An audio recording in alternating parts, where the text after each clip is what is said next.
এখন যেটা হবে যে তুমি কি করবা, তোমার মনের মধ্যে এটাকে ইংলিশে ট্রান্সলেট করার চেষ্টা করবে। Yes, I think young people should live independent. তারপর তুমি ভাববে যে আচ্ছা, শুড লিভ ইন্ডিপেন্ডেন্টলি গ্রামারটা কি ঠিক আছে, বা আমি যে ওই যে দায়িত্বশীল বলবো, যে রেসপন্সিবল, এর চেয়ে আরেকটু অ্যাডভান্স ওয়ার্ড কি ইউজ করা যায়, যে আচ্ছা রেসপন্সিবলের আরো অ্যাডভান্স ভোকাবুলারি হচ্ছে অ্যাকাউন্টেবল বা সেলফ রিলায়েন্ট, কোনটা বলবো? মিনওয়াইল এক্সামিনার কিন্তু ওয়েট করছে তোমার অ্যান্সারের জন্য। তখন আবার যেটা হবে, তুমি ওর দিকে তাকালে নোটিস করবে যে আয় হায়, ও তো আমার জন্য অনেকক্ষণ ধরে ওয়েট করছে, আমি কি বেশি সময় নিয়ে নিচ্ছি? এক্সামিনার কি বুঝে গেছে যে আমি পারবো না হয়তো অ্যান্সারটা দিতে, বা আমার কি ব্যান্ড কমে যাবে? এই যে তোমার অ্যাংজাইটিটা এখান থেকেই বাড়া শুরু হবে। এন্ড যখন সেটা হবে, যে সিম্পল অ্যান্সারটা তুমি শুরুতেই বলে দিতে পারতে, সেটাও এখন তোমার আর মুখ দিয়ে বের হবে না। That is the freezing cycle. ফার্স্টে কি করতেছো, তুমি বাংলা থেকে ইংলিশে ট্রান্সলেট করছো, তারপর আবার মনের মধ্যে চেকিং করছো, আবার সার্চ করতেছো অ্যাডভান্স ভোকাবুলারির জন্য, নিজেকে জাজ করছো, প্যানিক করে সব ভুলে যাচ্ছ। And your mind did not go blank, your mind became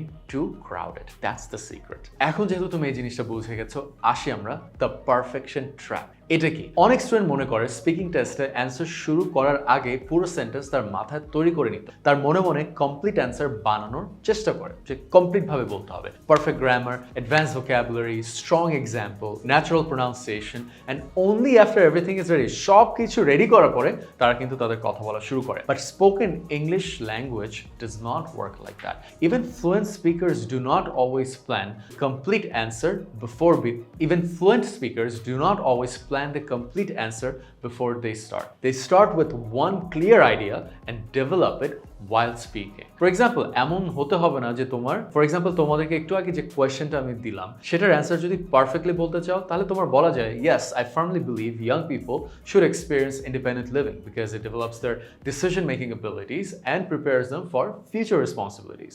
But দেখো, এটাকে যদি তুমি আরো সিম্পল ভাবে আনতে চাও, শুরু করতে গেলে you could just say, yes, I think they should.